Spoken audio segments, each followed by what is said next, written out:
Welcome to YOUCANIC. We have our 2015 Ford Focus, and on this Ford Focus, I'm going to show you how to continue to remove components off of your steering wheel. So we've gotten to here, we've removed the clock spring.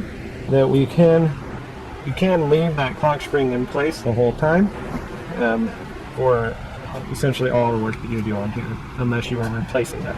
And so you'll disconnect your negative battery cable and move it out of the way, and make sure that everything has been discharged. Hold your hand on the horn, make sure it's all discharged, and then also give yourself a good 10 to 15 minutes before you start doing any work on this. Now you need to we need to rotate the steering wheel 90 degrees to the right and or left, and then we'll be able to put a small screwdriver, a pick tool in the back to be able to get the release pins released. And so turn it to the right to start with. So that's just 90 degrees to the right. I have this tool. You can use anything that's short enough to get in here without hitting there.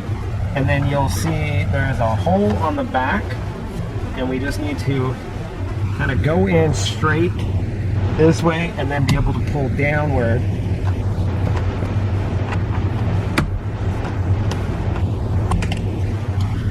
And we have that top one is released, and now we'll just go 180 degrees or 90 to the left, and now we'll do the same with this side.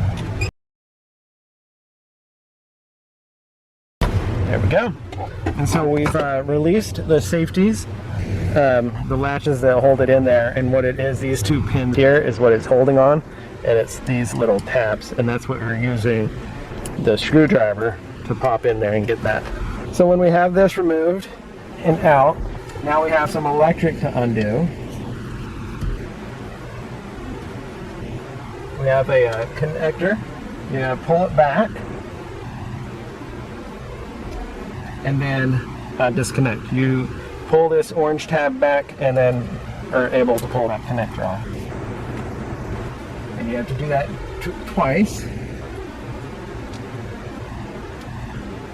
We also have these other little grounds that we need to undo.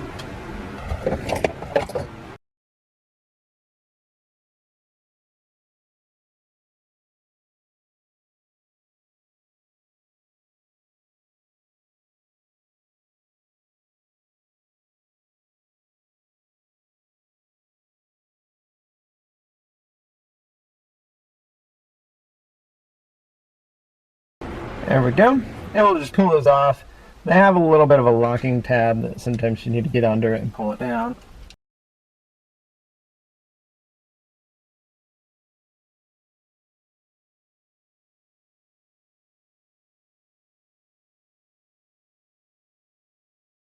There we go.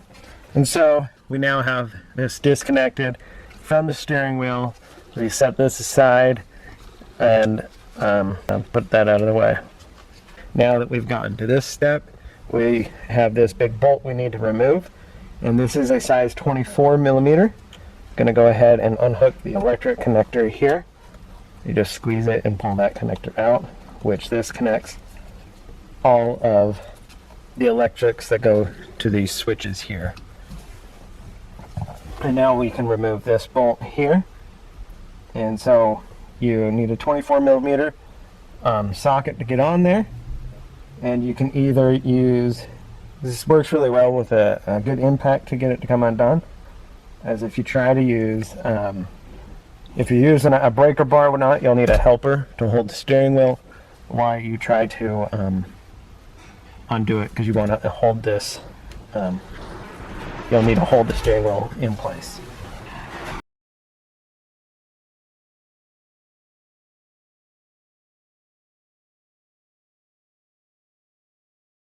So this was our 24 millimeter bolt to be undone.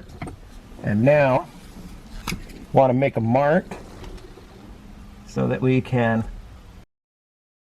line this back up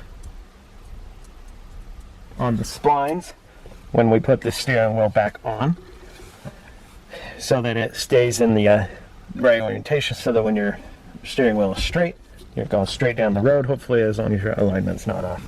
And now you should be able to just pull the steering wheel off. Then we have these wires that go into the clock spring. We'll just be able to set that aside there. We want to make sure we keep this clock spring up and down. It only has a certain amount of revolutions to the right before you break the tape that's inside there, as well as to the left. About 3.5 turns both sides, but we want to keep it in the center as best we can. We have removed the steering wheel airbag and the steering wheel itself. And now we're into this place where we're ready to remove this cover here to be able to remove the clock spring. So this cover is just held on to be these little 2 push tabs. You push those in, and then you're able to pull this up and away. And there's a screw that's right in here. So we need to remove this screw down here on the bottom.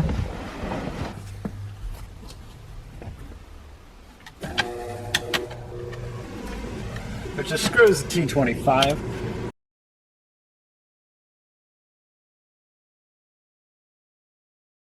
So that screw removed. And we have one more, so we need to just move the steering wheel up.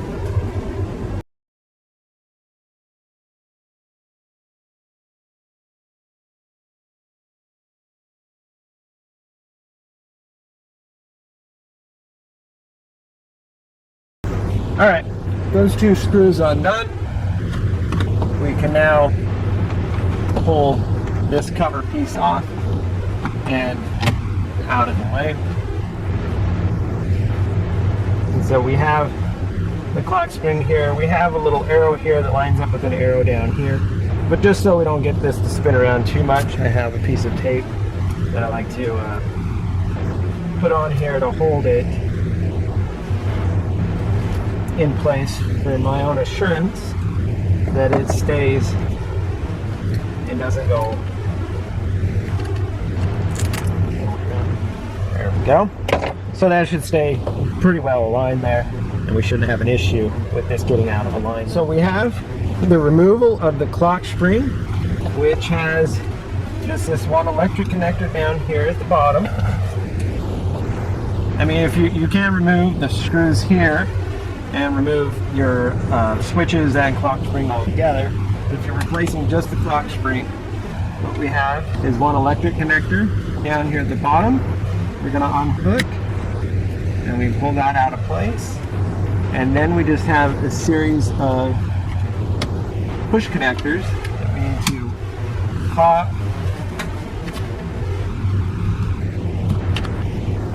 on the top and bottom, and 2 on the top.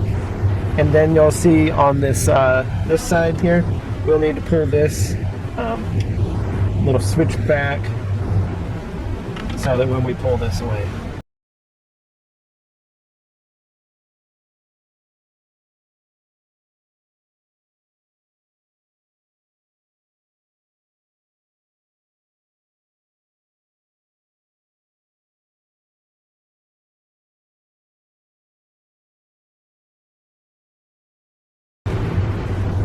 So I have one more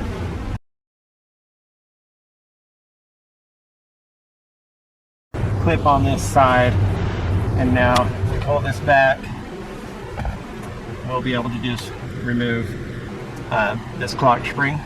And so now the clock spring has been removed. Of course, we had some electrics that connected up here. That is the clock spring removed separately from the whole steering wheel housing, as well as from the combination switches. Now, you say you need to remove this because you want to remove the lock cylinder because it's gone bad on you. We have a screw here, and then there are 2 screws up here, and those are a T25 to remove that. And then this electric connector is pressed into there, so you would want to free that. And we have this one electric connector around the back that connects into all of these electrics here. And then once that's done, then you can just pull this away and we can set that aside. Now you can either, like I said, these come separate. So if the computer chip has gone bad and board inside here, then you would buy this piece and just replace this and remove your parts and put it on the other one. Now we've gained access to our steering locking mechanism if we're replacing this side here. One electric connector to undo, and then we have the lock tabs here that just undo. So this is your little tab. It goes all the way through here and connects over to here to be able to start your vehicle. So we have another electric connector on this side to undo.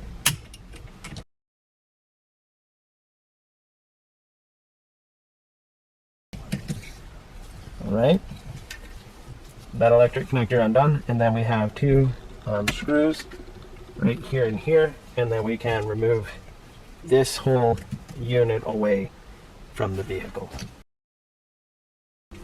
T25s.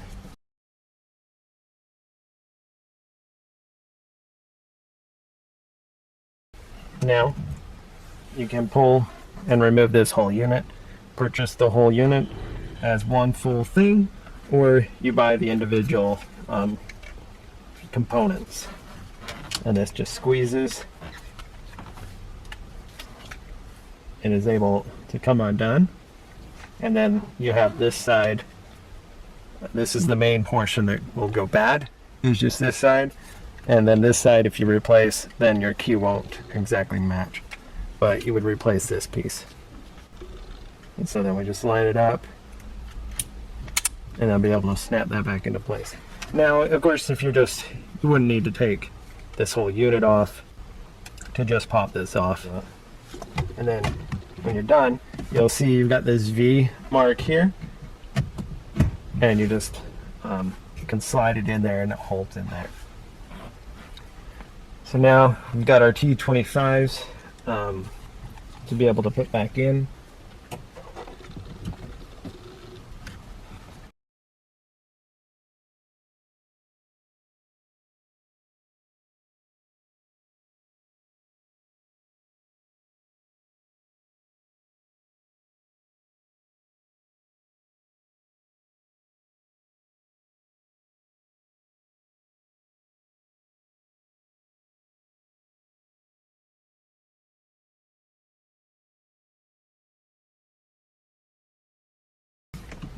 Okay, so we've got that installed. We've got a couple of electric connectors we would want to hook back up, and this side and also this side for this portion of the install.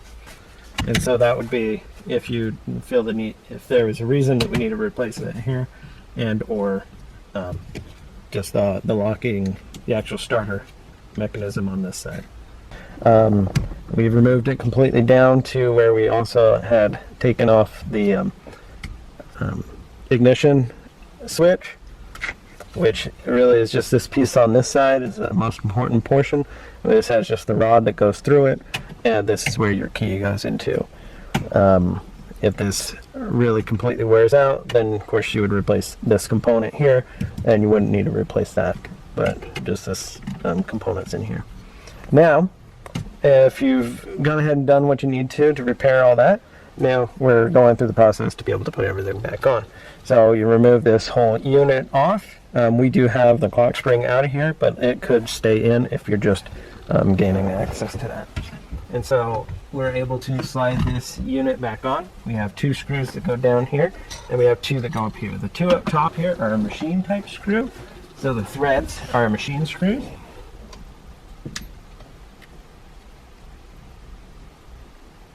And the two on the bottom are a coarse screw for going into the plastics.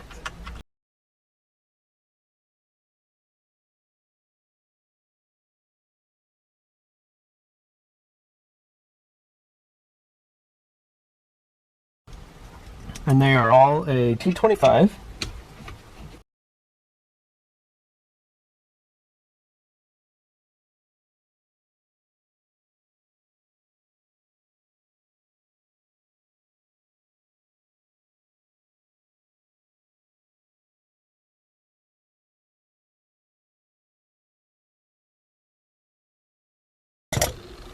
Okay, so we have the 3 screws tightened up. We have this one electric that goes around the back here.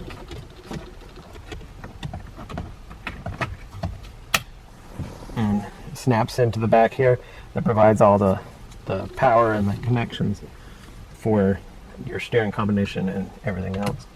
And then we have this as a wire clamp to hold those wires into place. And now we can go ahead and put the clock spring on if you did remove it completely. And so here's our clock spring. One thing you'll note when you get your clock spring, if you're replacing a new one, like I said, these spin only a certain amount of revolutions to the right, a certain amount of revolutions to the left. We also have a lineup indicator that is telling us where to have this, and you should be able to see the ribbon in there and when it's in that lined up position. If it was one turn to the left, even though we still have this lineup, you wouldn't see the ribbon in there because it's not where it is supposed to be. So we just need to take this and being able to line it up and then press and lock it into place. And as you do that, there are some electric connectors on the back down here that line up where they need to be, and so then we also put that electric connector up into place from right there, and that is that portion being replaced. Now you can either put the shields on right now, or the shield pieces, or you can put the steering wheel on. We'll just go ahead and put these and line them up at least.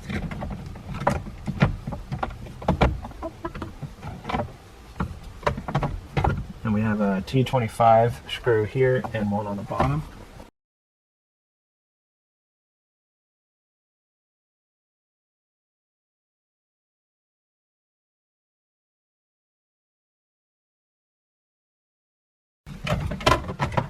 Okay, so on this, you're putting it on.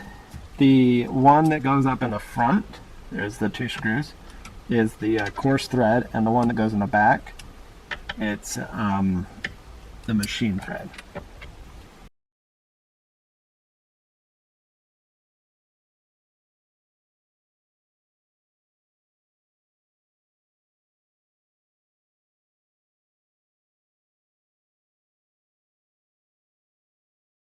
Okay, so we line that all back up so that it clamps back down together, and now we can be able to put our steering wheel on.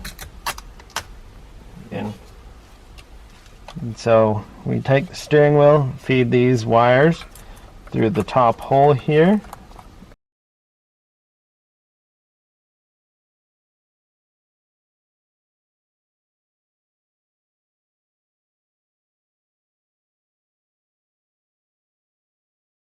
And so when you put that on, it has these little lines, or there's like alignment dowels for the clock spring, so that will be where it needs to be.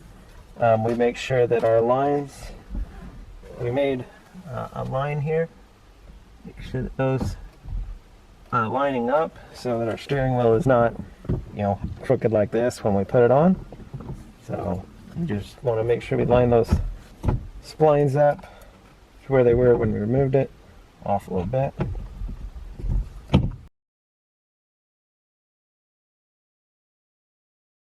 Not really splines on this, but yeah, we're lined up there and then into place there.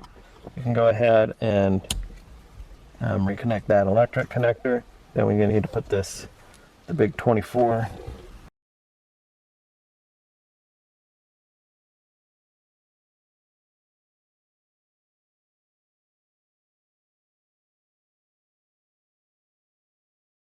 Just a little bit good and tight on there, whether you use an impact or whether you use your breaker bar. Like I said, I just give it just a teeny bit of tighten there and go on full force on that. Now it's time to put our airbag unit on, and so we'll just be able to, we've got these electric connections up here. One for the horn. Actually, let's do these first. We have our airbag connections, which snap them down in and then press the lock tab in and lock those in. And then we have the other connectors put on here. One for the horn and one that's the ground. And now, once you got all that hooked up, then it's a lot easier to put it on, and you just line it up around there and press it forward. And that is the replacement of all your components inside your steering wheel, combination switches, key, lock cylinder, and clock spring, you name it inside there. Thanks for watching YOUCANIC, where you can be the mechanic.